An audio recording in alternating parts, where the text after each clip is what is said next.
can call in and get free guidance and also learn several different topics relating to ending the stigma of mental health. It's called Moments of Clarity on WTAN 1340 AM. It's with licensed therapist Tiffany Warner, who will try to end the stigma of mental health. But the only way you can do that is to listen to Moments of Clarity Thursday and Friday at noon on WTAN 1340 AM, the Tan Talk Radio Network.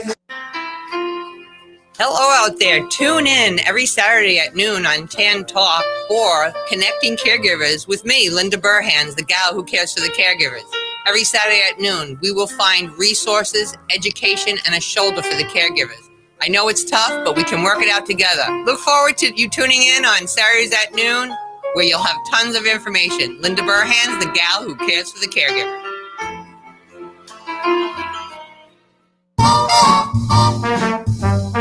Are you looking for some great restaurants?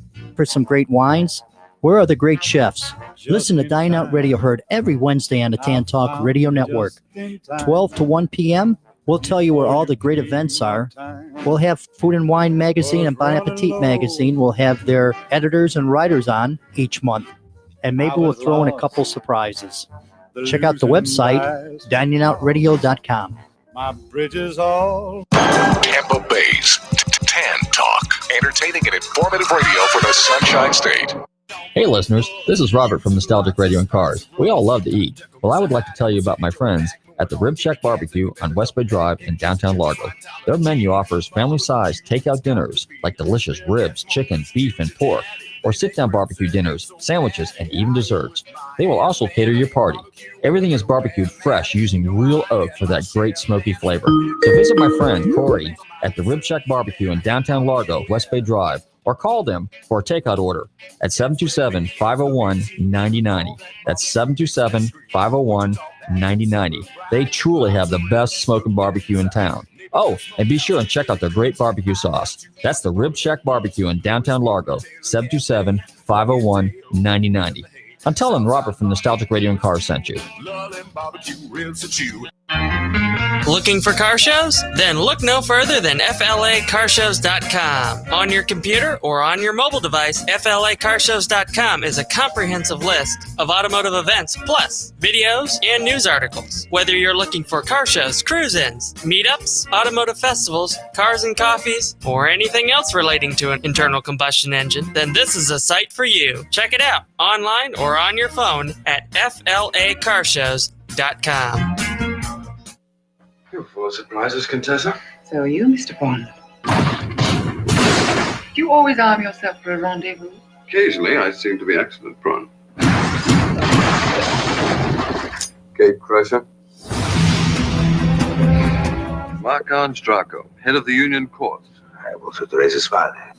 Tracy. She needs help. Your help. Where is Ernst Stavro Blofeld? Blofeld. I wouldn't tell Her Majesty's Secret Service, and I might tell my future son-in-law. I suggest you revise the terms of your contract, Mr. Bond. You'll find your liability far too expensive. I was always taught that mistakes should be remedied, especially between lovers. Mr. Bond is in love with you. You've got sharp eyes and beautiful earlobes. The information that I now possess the scientific means to control or to destroy the economy of the whole world. I have been training my own special angels of death. I mean what I say, and I'll do what I claim. Tracy, Hazen shouldn't be concerned with anything but himself. We just have to go on the way we are. I love you. Now we have all the time in the world. The girl who helped me escape, we just leave her there. This department owes her a debt. I have my orders. You have yours. Oh, Draco, I'd like to interest you in a demolition deal.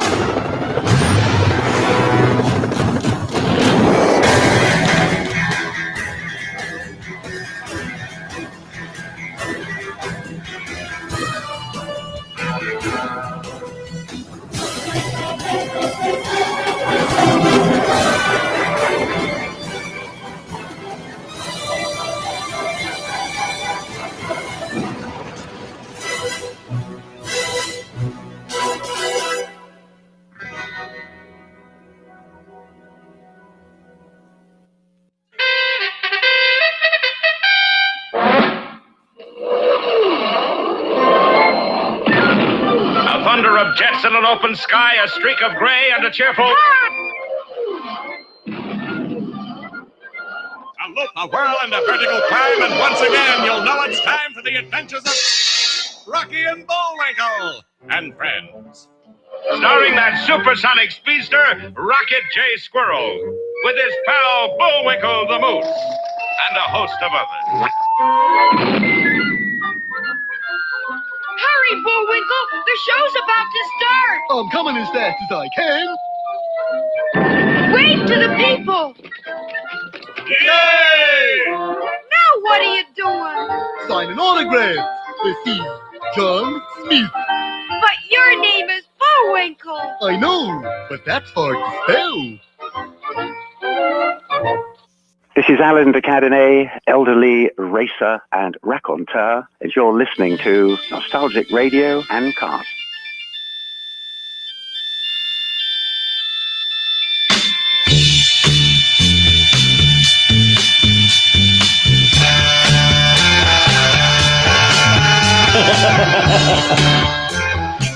Okay, listeners, welcome. You're tuned into Nostalgic Radio and Cars, and I'm your show host, Robert.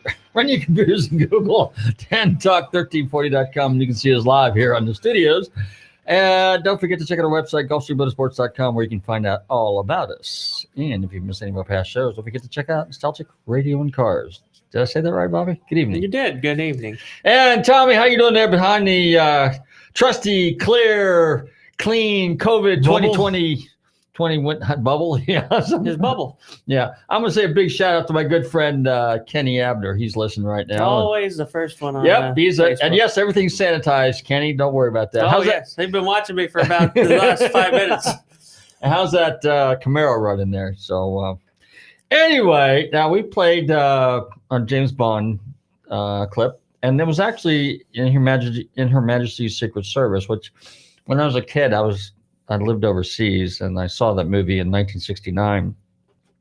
And the debate was always been out whether Sean Connery obviously is the best James Bond, but how well a job that George Lazenby did. And actually, George did a very good job. Now, that's one of my favorite movies, the James Bond movies, mainly because there was a 69 Cougar 428 Cobra Jet convertible in there. And by coincidence, you know, whenever I'm prepping for the show, I try to kind of tie everything in together. By coincidence, that particular Cougar, one of the film cars, is being auctioned off by Bonhams. So if you Google James Bond 1969 Cougar in Her Majesty's Secret Service, you can bid on that car. And I think the estimate on the car is somewhere around $250,000. So if the attractive and always elegant Miss Emma Peel, or in this particular case, Diana Riggs, or Contessa Teresa was driving that car, then that was, and both George Lazenby was in it, that's obviously a real true collector's piece in a movie car. The other James Bond movie that I liked a lot, which is one of my favorites, which was the last real Sean Connery one with Cubby Broccoli and Saltzman, and that was Diamonds Are Forever. And that movie, they used a 71 429 Cobra Jet Mach 1. Now, strange story. Fast forward. I'll keep it short because we got a great guest coming on for you this afternoon. I don't want to keep him waiting too much longer. But that particular car was actually found in San Francisco in a storage lot. If you go Google James Bond cars, you'll find a picture of it.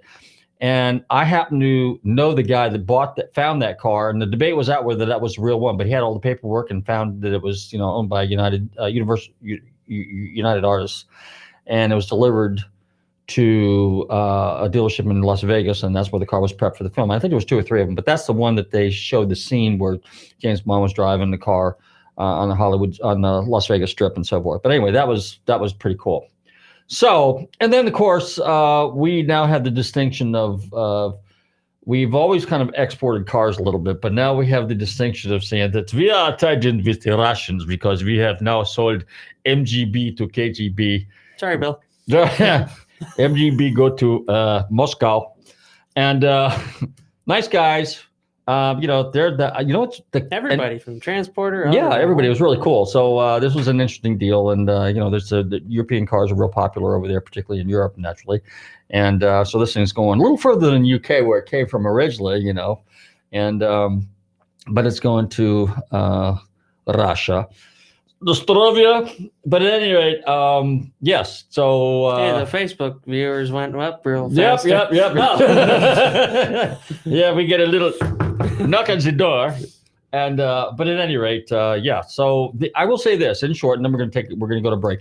But the collector car market, oddly enough, throughout this whole COVID thing, in spite of the fact that people have not really gone to major auctions, and we went to Meekham's a couple months back, and but strangely enough, the collector car market has been strong throughout this whole COVID 8 months scamdemic here. And so it's just really surprising because I, not only myself, but I mean, other people have gotten a lot of inquiries. I mean, I've done some extra appraisals and things of that nature for some vintage and classic cars. And but the market is definitely strong. There's no question about that on the collector car side. Now on the parts side, it's been a little soft, but the car side is doing very, very well. So if you chart the market, and if you read Sports Car Market and some of the other publications and talk to some of the auction people, it's been pretty good. So on that note, Tommy's going to fire up the stereo. Then we're going to go to we're not.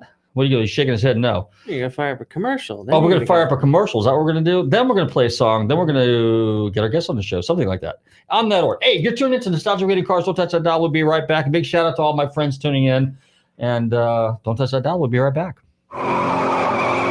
You may be owed some money. After 911 and 411, call 541. That's 727-541-1741. Call Gulfstream Motorsports for a diminished value report. Due to my 28 years experience in the auto salvage business, I'm very good with wrecks. So if your car's been involved in a wreck, call me for a diminished value report. Call 727-541-1741. You may be owed some money for the lost value of your repaired vehicle. And visit us at GulfstreamMotorsports.com.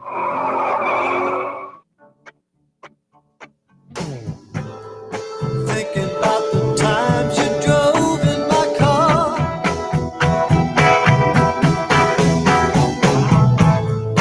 Thinking that I might have drove you too far.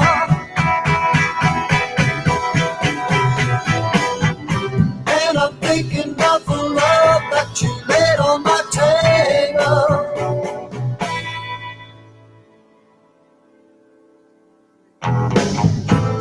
I told you not to wander around in the dark.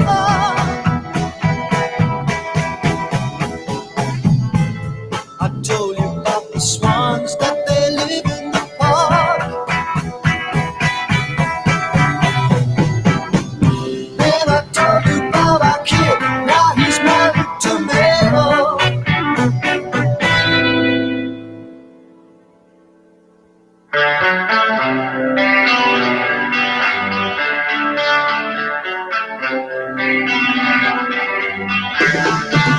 Yes, I told you that the light was going down.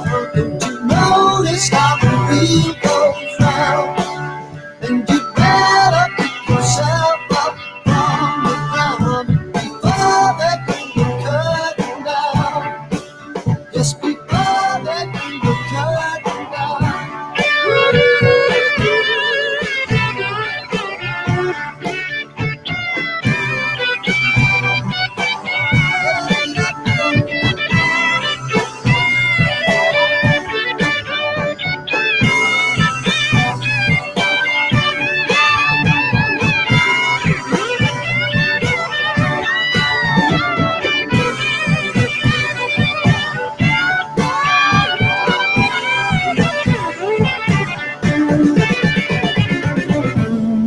Talking about a girl that looks quite like you.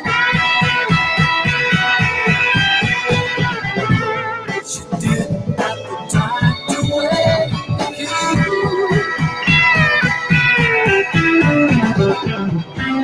She cried away her life since she got up the cradle.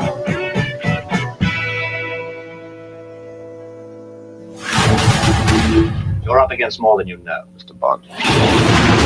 What else do we know about this gentleman? Nothing much, except his name. Stay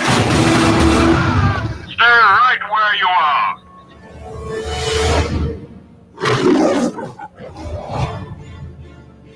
Tell me, does the toppling of American missiles really compensate for having no hands? Doctor, no. Missiles are only the first step to prove our power. I'm a member of Spectre. Spectre?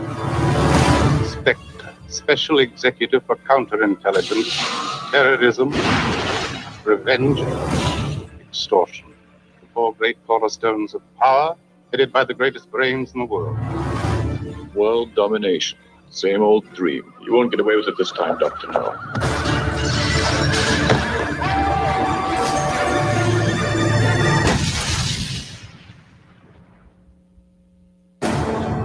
We have the chance of a personal revenge for the killing of our operative, Dr. No, because the man the British will almost certainly use on a mission of this sort would be James Bond.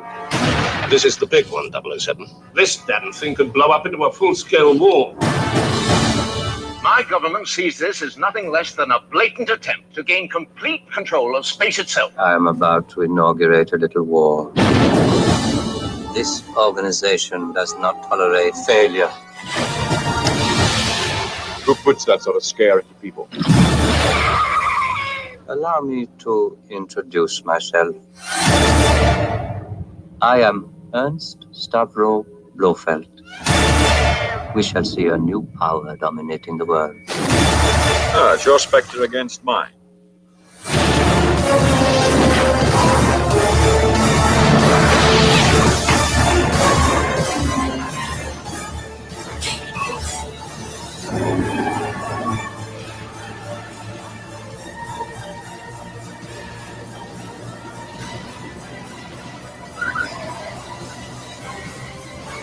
Goodbye, Mr. Bond.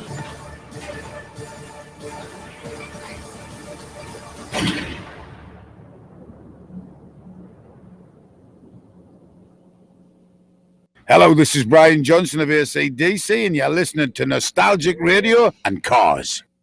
Okay, we're back, and it's time to introduce our special guests for the evening. This gentleman's been on our show before. I'm delighted to welcome him back. He's now an alumni guest. He's a former, I should say, and retired longtime guitar tech for the legendary Eric Clapton. I'm delighted to welcome back Lee Dixon. Lee, how are you doing this evening? Hey, Robert, how are you? Pretty good. Now, I played the James Bond thing with Sean Connery a bit because you also are of Scottish descent. So I thought I'd throw that in there. And I was listening to it and wondering why. yeah, now you know. See, there's always these correlations that I do. Whenever I do my show, they're kind of theme-based a little bit. So, you know, something I might picked up in the news, but usually, you know, entertainment related. So, but I'm delighted to welcome. I'd just like to say I'm not fully retired yet. Oh, okay. Well, quasi. But anyway, so now you're here in the United States, and I know you were pursuing. You are a. We had you on the last time a couple of weeks ago, and I was thrilled, but unfortunately we ran up against the clock. But this time I want to get you to talk a little bit more about. Now you're here in the United States. I know you have a real interest in country music a little bit, and also in songwriting. So I kind of wanted to talk a little bit about that a little. So share some songwriting stories and kind of where you're at right now. Well, the songwriting thing has been an ongoing passion for probably most of my life, really. And I've never really found the right person to kind of write with. You know, you've got to find the right person. I'm looking for someone that's more technically proficient than I am, someone that's a good musician, that would like my lyrics and things. It's mostly lyrics and stuff that I write. And I was drawn to country music when I came over here because of where I am, my location in Kentucky, and Nashville's not far away. And there's really only Nashville, London, New York, LA, music centers of the world. So I decided to dip my toe in the country waters, and it's been a very enjoyable experience. Now, I was actually doing some research, but explain, how does that basically work? So if you're, let's just say, looking to write songs, so do you kind of like come up with the lyrics first, or could it be the other way around? Because you're a musician, you come up with a song first, and then you kind of come up with lyrics? I mean, because some people are very good at writing. Like, for example, Jimmy Webb, well-known songwriter here in the United States, okay? And I think he's in your area there someplace. So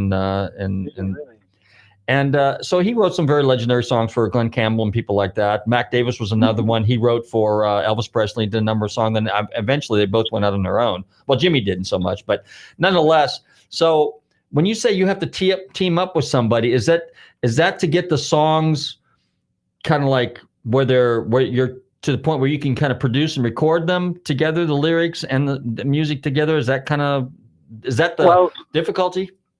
My thing, I think primarily is always words, because I'm a very kind of lyrical person, and that's what generally inspires me. Sometimes I'll be messing around on the guitar and I'll come across a few chords and I think, wow, that's great, and that will inspire the words. But I would say that 80% more of the time I'm writing words and then trying to find chords to put to it. So when I say I'm looking for someone to write with, I mean someone that's very good with the modern sort of computer recording. Okay. A guy who's got a great, is a good musician and who is looking for a partner to add lyrics, because a lot of great musicians, they're great players and stuff, but their lyrics they don't write songs. They're not really into that. So I'm more of the lyricist side of things, really. And as I said, looking for someone. I've come across a couple of great people. My manager, Will Kelly, he and I were trying it, but we just couldn't get it together over the phone or over long distance. So I'm looking for someone in Kentucky, hopefully that maybe someone that's just looking got some great music and wants me to put words to it, or that kind of thing. How far is Louisville from, which is where you're at, I believe, versus Nashville? What, it's about 3 hours, something like that by car? Yeah, if you're going right internationally, you could say 3 hours. Generally when I go down there, it's about 2.5. Okay. Door to door kind of thing. Not too bad. When you write your songs, what are the songs about? I mean, is it a cross section, or what's your themes? Generally, I suppose of a personal nature, or just something that comes into my head, a line that I'll hear, or a line that that I'll be writing, or I'll hear something on television and it makes me think, wow, and immediately it's kind of like pressing a button, all of a sudden it comes pouring out and then it stops for a while. So generally, most of the stuff I would write would probably be personal kind of stuff, or love lost, or the trials of life, that kind of thing. Experiences. Okay. Yeah. Do you like the old joke was Carroll Shelby, for example, when he was waking up in the middle of the night, he came up with the name Cobra and he wrote it down, or he came up with GT350 or something like that. So do you is it spontaneous with you? All of a sudden a couple words pop into your mind, or a phrase, and then you jot it down real quick, and then you come back, a day or two or a week, whatever time wise later, and then pick up where you left off? That happens quite a lot, really. I could be, as I say, watching a television, reading a book or something, hear something, just hear someone saying something, and it triggers something, and all of a sudden I start writing it down. And the older I get, the more I have to write things down, believe me. But that is generally, always have a paper and a pencil or a pad to write on the hand. And I've been going through the stuff.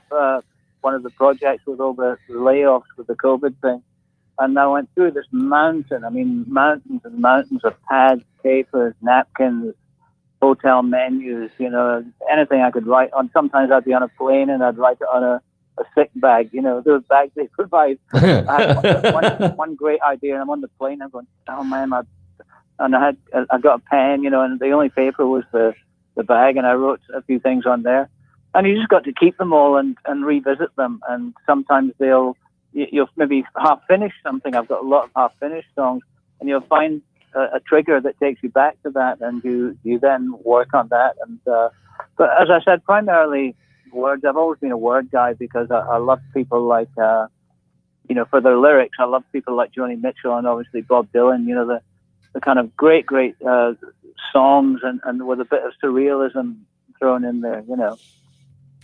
What is your thoughts on, because you've been around a long time, and obviously you did some stuff with a guy by the name of Eric, I think, something like that, Eric Clapton. But at any rate, he did a number of covers. What's your thoughts on musicians doing covers and then putting their own spin on it? I mean, like everybody's done probably one of the most famous ones, All Along the Watchtower. Bob Dylan did it first. I think Jimmy did a version of it. Dave Mason did a version of it, which I actually like pretty good. And a number of other artists have done it. What's your thoughts on that? Well, when you have something that's as utterly complete and perfect as All Along the Watchtower, Dylan's version blew me away when I heard it, but then when I heard Jimmy doing it, which I believe that Bob Dylan actually said is now in the Jimmy song, his version of He Blows Mine Away. And Jimmy's version of All Along the Watchtower is timeless. It's fierce, it's dramatic, it's incredibly powerful, And he takes it in a totally different direction. I don't think I've heard Dave Mason's version, but as far as other artists doing covers, sometimes it works and sometimes it doesn't. I mean, everyone in every genre of music, I think, has covered Yesterday. Paul McCartney's thing, and George Harrison's Somewhere is another one that's been covered by, some of the great singers like Frank Sinatra and people like that. Eric did a few. His version of I Shot the Sheriff. Probably made more money for Bob Marley than Bob Marley's version. Because of the exposure that it had and the different take on it. So it's something that works for some people, and sometimes I've heard cover versions and I think, oh no, you shouldn't have bothered. But then again, we're all different in our musical taste. Some people find that great, something that I dislike, but they may not find great. Let's talk about Eric. He was good friends with J.J. Cale, and J.J. Cale was a very humble kind of guy. Did some really cool songs, and of course, let's see, he did. After Midnight was one of his songs, which Eric did. And so did you ever get a chance to meet J.J. Cale? Oh, yeah. I had the pleasure of a few weeks in the studio with him and, taking care of him and his guitars. Generally when we go to record, it starts out with, the basic musicians that the Eric and the producer want to use on the track. And then other people will come in, let's get so-and-so in here. Let's get John Mayer in, see if he'll do a bit. Let's get this guy in. And it kind of builds. And JJ and Eric were in the studio for quite a while together, and it was a wonderful experience. He's not, I don't think he ever had the aspirations to be a pop star, or I don't think it was about the money. And with Eric covering After Midnight, that kind of brought up interest in him that a lot of people, may not have discovered him until then. So a very, very nice guy, very, very quiet guy, and no image attached. Just JJ comes in and JJ's JJ, and sadly no longer with us. Now, how did you feel? Because he wrote music as well as the songs, as if I recall reading up on him a little bit. So he was kind of like the total package there a little bit, wasn't he? Well, he had a lot of musicians do have that. They have the ability to just lock themselves away and come up with the complete thing. Then they, bring a drummer in, bring a bass player in, keyboard player, whatever. And JJ was like that. His music was his own. And a lot of great guys from Oklahoma, and he was one of them. And I was talking about Oklahoma. When I joined Eric's organization initially, all the band were from Oklahoma, apart from one of the guys. So Eric's always had a strong tie with Oklahoma, and him and JJ were great friends. When in the 60s and late 50s and 60s, a lot of people say, a lot of musicians, obviously in England they did, and then here in the United States, because if you look at someone like Jeff Beck and you look at, Jimmy Page and people like that, they were all influenced by blues musicians. And so it is, and then obviously they got rock and roll, and you've heard this term, and this is a question that I always want to kind of ask people in the industry a little bit. When they say a song is too commercial, not commercial enough, or original, or even in some cases they use the word organic, which they use nowadays, but I mean, what is your take on that? Like, for example, in the 80s, when we had the hair bands, a lot of that music sounded the same. It wasn't original, but when you listen to the stuff out of the 60s, like early Cream, for example, there was just three band members. The Yardbirds, only 4. I mean, they didn't have huge bands. I mean, look at the Doors, just 3 guys. I mean, 3 musicians really, and a singer. And so, but a lot of it has kind of bluesy, jazzy influence, but then it kind of, in other words, someone like Eric has a broad range. He can play rock, he can play blues, he can play a little country. versus a lot of the songs that came out of the 80s were just strictly almost one after the other, just sounded, whether it was Motley Crue, White Snake, or something like that, Great White, they all they all sounded alike. And well, it's a successful format, and it was very popular, and you stuck to it. But also in the 80s, with every generation, music changes. It's just it's one of those things that you can't stop. It's like a big train that keeps rolling. And, each generation disses the music of the previous generation as the young people discover it and think it's their thing, But an interesting point you made on the reference to the blues thing, there's a classic example of cover versions, because great and spectacular and wonderful as Muddy Water and B.B. King and Albert King and Freddie King and all those guys were, they didn't really achieve worldwide fame until the Rolling Stones, Eric, the Yardbirds, people like that, Jimmy Page and Zeppelin, using a lot of traditional arrangements. So that really opened up a whole new world to people who weren't really familiar with the older blues guys that you had here in the States. So, as I say, when all those guys who were very popular at the time, the Stones especially, recording stuff like Chuck Berry and Muddy Waters and Howlin' Wolf and stuff, it just opened up this whole new world. People that were listening to the Stones started buying the blues records because that's what the Stones listened to. Same with Eric. Eric always cites his main influence as Robert Johnson, Muddy Waters, guys like that, B.B. King especially. And although those guys were all successful, I don't think they would have seen the worldwide success in their music if it hadn't been for those other artists covering the songs and sort of publicizing them, so to speak.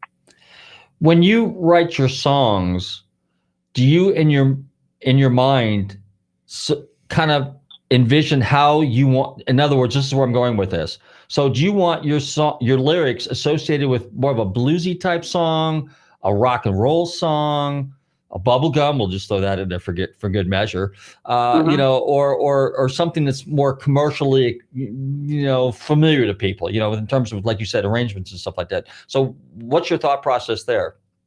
Well, the stuff that I've written over the past sort of 10 or 12 years, if I had to categorize it, it would lean towards indie. I like the chord structures that they use. I like the form of that music. I wouldn't say I've written any blues songs. I've written lots of love songs. I wouldn't say I've written any blues songs or any straight out rock and roll songs or any heavy songs, When I do, that's another thing. When I do write, I'm looking for, I'm just feeling around on the guitar for chords that will, suit that song or that appeal to me, that I can adapt the lyric to, that like the lyric would be, the lyric's one thing, but it's just like reading a sheet of paper. You don't know what the word and how the song's going to sound if you're just a lyricist.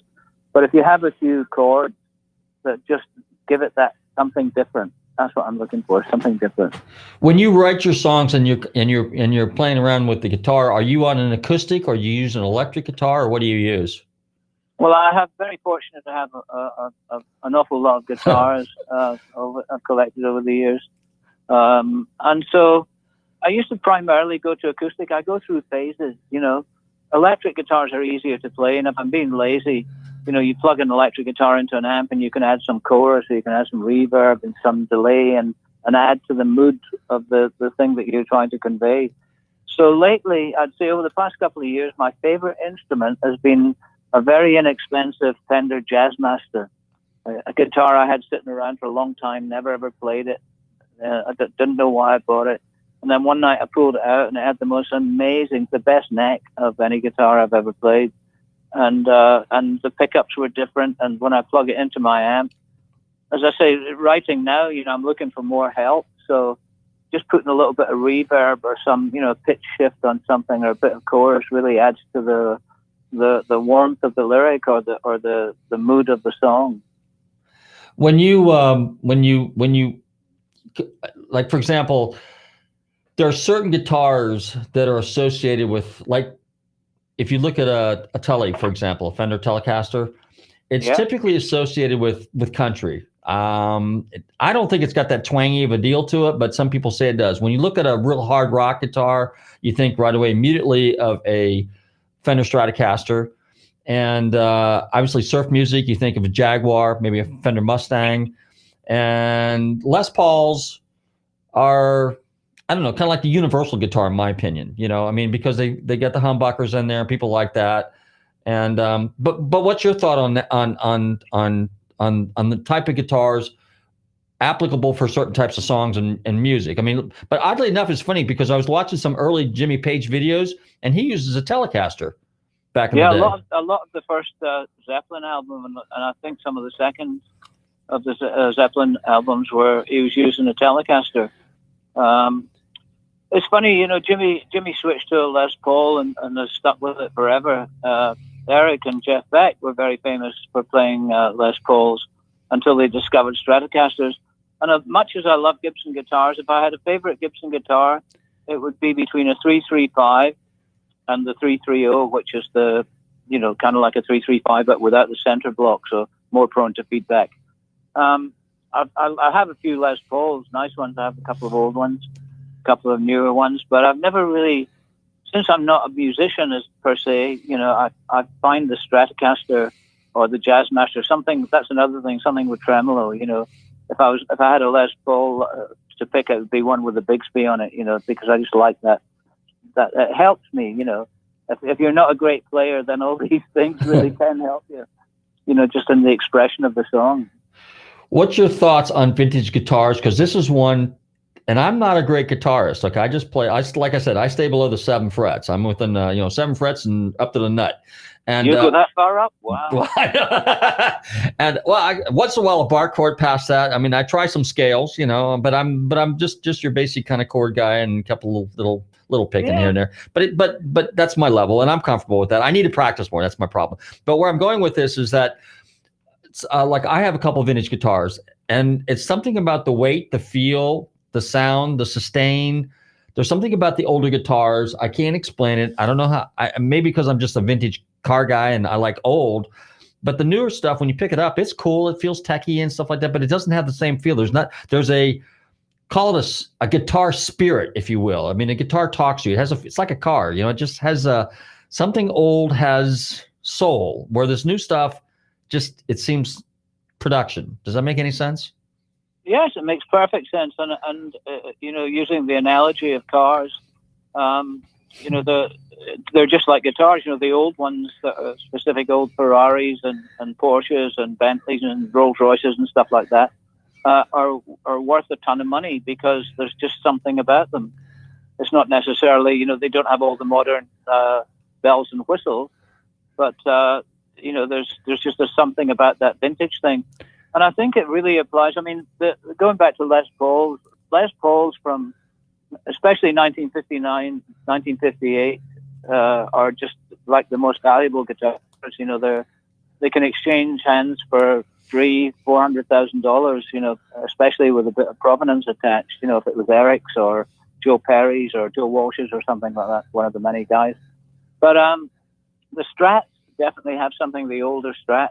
Although I prefer the 60s. If I was to choose a vintage Strat, I would be looking at kind of 63, 63, 62, and then. I've played a lot of the very early ones, you know, 54, 55, 56, and they're wonderful, but unless you're a guitar player and can coax the magic out of those, they don't really do much for me. And plus I love a lot of modern guitars, but I also love the Rickenbackers, you know, and Guild guitars, you know. They all have their own personalities, just like cars, really, I suppose. People swear by them, and other people swear by another brand or mark, if you like. Well, but they have the magic, as you say. Well, you mentioned the early '60s Strats, for example, and they're talking about the pickups because whenever I listen to some of these videos, you hear a guy say, "Well, I've got a '60 pickup in the bridge, and I've got my middle pickup is a Texas Special, and then my neck pickup is something else," and they reference 60s. So is there that much of a difference in the sound between the 60s pickups and the 70s and 80s? I mean, obviously the technology as we move forward is different, but what is it about the 60s and the 70s, for example, and the 50s that gives it that sound difference besides the wood? I think it's tradition, and guys like Stephen Stills, who's a wonderful guitar player, renowned for obviously his voice and Crosby, Stills and Nash, but he is a big vintage guy. And you go and see a show, and Stephen will only play, vintage guitars only. He won't go to something else. Maybe he'll use an acoustic that's not more than 50 years old or something. But as far as electrics, he's very old school. And as I say, I've had the opportunity and the luxury, I must say, of playing some 50s guitars, and they're great. But no one knew that the Stratocaster was going to still be around today, or the Telecaster. And those guys were making them pretty much by hand. You can look at 4 or 5 different 50s Strats, and although they're supposed to be made to the same spec, each builder would have put his own spin on the neck. And it's measured in thousandths of an inch. It's a feel thing, really. And some people love those necks. Those big heavy V necks on the 50s Strats. Other people prefer the 60s Strats because a lot of them were rosewood boards, and the pickups were slightly different. And they have a sort of a sparkle or a jangle. Again, the pickups in those days, using a machine, but they were all wound by hand. So, they don't have the uniformity that modern guitars have, which are wound to 3,000 turns, 4,000 turns on this one, and every single pickup that they make has exactly the same output ohmage-wise. So it's a lot to do with the pickups, and it's a lot to do with the wood. A lot of that ash and stuff that they made a lot of the Strats and Tellies from was old then, and that's something you can't really do. You can't age wood. You've just got to let it take its course. And if you buy it to build a guitar, go through the motions, allow it to breathe, allow it to mature before you start messing with it. What is your, I remember when I picked up my Strat, the guy that I bought it from was kind of not really a great musician, but he was kind of a guitar guy. And he was pointing out, he says, the one thing that I thought that's interesting about this guitar, and it's a hardtail, by the way. He says, this is the neck pocket is extremely tight. And he says this guitar for and it's got actually, somebody put EMG electric pickups in it. So they took out the original Stratocaster pickups, and it's got a brass nut and a brass bridge. And yeah, it's kind of cool, and it just has a really cool sound. It's a maple neck. It's a copy of David Gilmour's guitar exactly, except I changed the knobs because I didn't like the white knobs, and if I could, it's got white pickups in it. But other than that, it looks like his. So it's a black guitar, black Strat with a maple neck, and it's just a beautifully sounding guitar. It just has it's heavy. It's 8 pounds and 2 ounces. I mean, it's not a light guitar. And that's heavy for a Strat. It is. And like I said, it's a hardtail, but it just has a great sound to it. And I was looking for a Strat with a vibrato, obviously, your typical Fender. And but this one played so nice, and it has really, really low action. And I have small hands, and the neck it has a real nice feel to it. And it's actually my favorite guitar. And I have a Fender Mustang also, and I had it kind of tweaked a little bit. And but the Strat's just got a feel to it. I can't explain it. Well, guitars are a feel thing. Through the years, I've had many, many people approach me, generally friends with children, and they'll go, he wants a guitar. What should I get him? And I said, well, it's something you can't really pick for someone. It's a feel thing. So I would always advise people to go and try as many as they can. And the first thing is the feel, because that's that thing in your left hand. If your left hand's not comfortable, then it's not going to be a good buy. And your guitar is very, it's been modified a lot, and it sounds, brass nut. I wasn't a big fan of brass hardware, brass nuts and things like that, but it's perfect for you, and that's what guitars are like. You can walk in and someone could go, look at this, man. This is the latest. This thing is amazing, and you pick it up and you think it's like women. I could say to you, look at that girl over there, isn't she stunning? And you'd go, man, you need glasses. The old adage, one man's meat is another man's poison, applies. So, that's the first thing, is the feel of a guitar. Before you pick it up, before you play it, the electric guitars, before you plug them in, if it feels good and sounds good acoustically, then it's pretty much going to be a good guitar. Well, it sounds good unplugged. Yeah, and what's interesting about this particular one, the modifications that were done to it were all period correct mods. These were all done in the late 70s, early 80s, so they're all correct mods, and that's what makes the guitar kind of unique too. It's not like somebody put late model stuff in it. It still has all period correct vintage stuff. And while we're on the subject of pickups and things of that nature, I understand I was reading somewhere or listening to a video, but you have your own line of guitar accessories. Tell us a little bit about that. Well researched, my boy. Well, what I did, when I came over here, I do some public speaking. You know, I go and talk to, sometimes it's a room full of businessmen and they just want someone different. They want to hear the stories. But I've done a couple of things where I go to guitar shows and maybe I'll talk to 200 people in a room. And I was doing some work for a company called Mojo Tone from up in North Carolina. And they hired me as a speaker. And the guy, we were talking, and he said, would you be interested in maybe doing a pickup line? And I said, yeah, it sounds cool, you know. So I talked to his pickup guy, and again, it's a hard thing to get over, the technical things. How do you want them to sound? And I say to him, well, take a look at the pickups in a 62, 63 Strats, and that kind. I want them to have that kind of jangle, that quality about them. They asked me, you know, obviously about Eric's old guitars, and they wanted to, you know, would I be interested in doing something like that? And we tried to sort of cover that base too, you know, what I interpreted Blackie sound or Brownie sound in my ears, how they interpret it. And so I've got this little line of pickups at Mojo Tone, and we sell a few each year, and it's gone pretty well.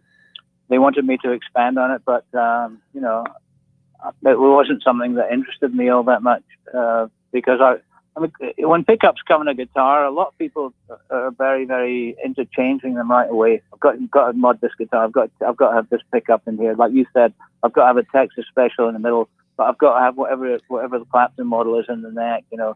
And then I want a kind of like a 50 sound in the bridge. And that's the beauty of it. You can tailor a guitar, especially a Strat. It's easy, you know, to however you want it to sound. I've always taken them. I've never really modified any of my guitars because I've taken them as they come and adapted to them or sold them, you know. So that's the way I feel about it. But there's a magic to the old pickups, the wire, the magnets, how they were wound.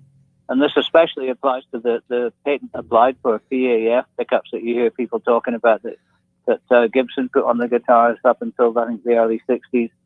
And they're the holy grail. And people have tried, everyone. There's hundreds of pickup manufacturers, great guys like Seymour Duncan, Bare Knuckles. I think of a million. And they all try to duplicate that magnet, those bobbins, that winding to get that sound.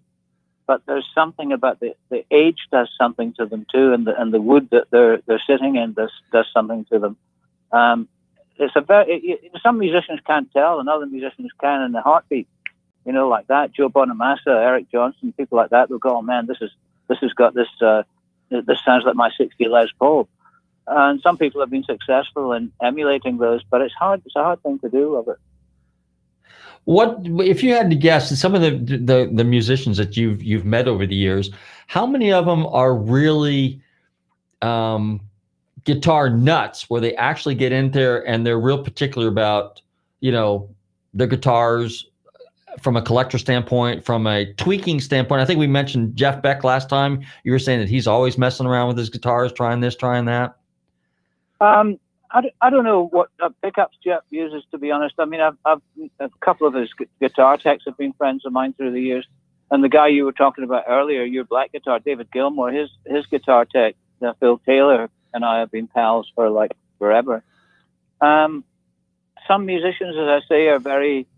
Someone talked to me about a gig with Brad Paisley, for instance, when I was first going down to Nashville, and I thought, wow, he's a great player and everything. But I spoke to his guitar tech, and he said it's like a hard job because he's constantly want to try this pickup in here, change that out to this, let's try this amp, always evolving, you know, always changing. Other people get to something, a setup, and they stick with it. And the Claptons and the Becks and the Pages and the guys that we all know, the iconic guys, they are. I mean, I've seen Eric go just pick someone, guest with someone. Someone hands him a Strat with a with humbuckers in it or something, and he's playing through an amp he's totally unfamiliar with, and he always sounds like him, you know. Same with Jeff. You know it's him, you know it's Eric, you know it's Jeff. And they have that, we talked about this the last time, that kind of, that magic that it's something you can't really be taught. It's something you have that you apply to what you've learned with the guitar. You know, that thing of the correlation between heart, hands, and mind comes into play, and that's why they have that sound. So through the years, I've had tons of guys going, I've got to have the same setup as Eric, and what's his volume, and how's his setting, and how does he set the Leslie when he uses the Leslie? And I give them all the information, but you know, they'll come back and say, "Man, it doesn't sound like Eric." And I said, "Well, that's because you're not Eric, you know." And that's really where it lies. It's in the player. And so a great player can take pretty much any guitar that's playable and an amp and stand in with someone and sound like themselves, because it's that magic that comes into that fourth dimension of the other three. You know, the head, hands, heart. And that special magic that gives you your own sound and makes you totally unique. You mentioned, we got a couple of minutes left. We were talking earlier about Jimi Hendrix and about that sound. So, you know, when Jimi Hendrix plays All on the Watchtower, and then you take someone like, or Purple Haze, and then you get someone like Buddy Guy, who's well known and just an amazing blues musician himself, but he probably, out of anybody I've heard, covers Jimmy the best, and he does it, and he just makes his Strat sound like Jimmy's Strat. He's just got that technique and that art. Well, I was irreverent earlier. I should have mentioned Buddy Guy, because he is a massive influence again on Eric, on most of those guys, because they were all upcoming guitar players, and then you start hearing guys like Hubert Sumlin and Buddy Guy, and Buddy to this day is just a fierce player. He's got the magic. He's just got the magic, you know, and when Buddy picks up a Strat, it doesn't look as if he's doing a lot, but when you listen to it, you're like, oh my gosh, you know, it's just incredible. And he's still doing it to this day, and I think in his early 80s or something, I couldn't be sure of his age. But I had the pleasure of working with him several times, and he's spectacular. And the thing, the stories that Buddy and BB used to tell, where like in the old days, they were showmen, you know, you have a great guitar player, but you had to go up there and blow him away, the next guy. You had to just blow him away, you know, tear him apart. That was just the competitive nature of the thing at the time. And Buddy was a hard man to follow for most of those guys, you know. He just got it in spades. He's a spectacular player. He's fierce, you know, he has that thing, you know, that special thing. Sometimes it can just be a bit of vibrato in your fingers or the way you attack the strings. But Buddy's got it and always has had it. Well, Lee, I want to thank you very much. We are up against the clock again, but you know what? You're such a pleasure to have on the show. We're definitely going to have to do this more often. And well, that's very, very kind of you. Thank you very much, Robert. I mean, as I said from the first time we did it, I've got a wealth of stuff that I'm looking at right now, and we didn't even touch it tonight. But it's all, you know, the past two times it's been very, very interesting, and it provokes my memory to bring back things, and it makes me think about things that I don't normally think about. So it's been an absolute pleasure. Well, we were definitely going to have you on again, and I wish you all the best with everything that you're working on in your endeavors, and you know, with your songwriting and your little gadgets that you're working on and things of that nature. And if you ever get to Florida to visit your brother-in-law here, definitely give us a call, because we're not that far away. Never mind my brother-in-law. I'll be coming straight to see you. You owe me a few pints. Oh yeah, yeah. Hey, we'll be like a couple of hooligans, eh? Not quite, but we'll have a drink together. That sounds good. I love to do that. That over a pizza or something like that, or maybe some corned beef hash. I guess I'm not sure. You know, it's funny because I'm pizza. There you go. On my side, they're all German, Austrian, but on my wife's side, they're Irish and Scottish. And my son's middle name is Ian. Yes, because of Ian Fleming, who was also, I believe, Scottish. Which brings us back to the start of the show and the James Bond connection. Ian Fleming wrote them. That's exactly right. That's exactly right. Well, Lee, thank you again. Have a great Thanksgiving. All right, it's next week. You too, brother. My pleasure. And I hope all your listeners enjoyed it as much as I did. I'm sure they did. Thank you very much. You take care. Bye-bye. God bless. Yes, you too. I want to thank all my listeners for tuning into Nostalgic Radio and Cars. Don't forget, every Tuesday night here on the Tan Talk Radio Network, for the most fascinating and legendary names in motorsports and music, we are going to focus on music. quite a bit. We got a very special guest coming up next week, and we got a couple more special guests, musicians in the future. So we've got some real treats for you guys.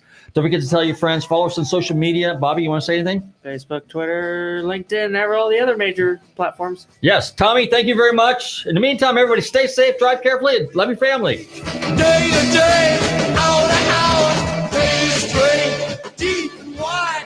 Bring on through to the other side. Bring on through to the other side. Bring on through, bring on through, bring on through, bring on through.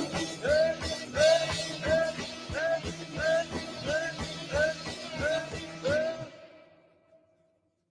WTAN, Clearwater. FM 106.1. WDCF, Dade City. FM 102.3. WZHR, Zephyr Hills. FM 104.3. Listen.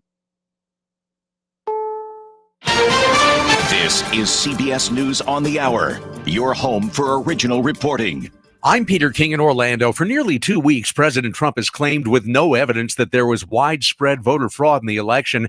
And in breaking news, he's just fired the Homeland Security official who called this election the most secure in U.S. history. More from CBS's Steve Futterman. The president on Twitter announced that he has terminated, his word, Chris Krebs. The move is not a complete surprise. Mr. Trump had been upset with Krebs' repeated comments that the 2020 election results could be trusted. And in his tweets announcing Krebs' firing, the president made clear his displeasure. Mr. Trump called Krebs' recent comments on election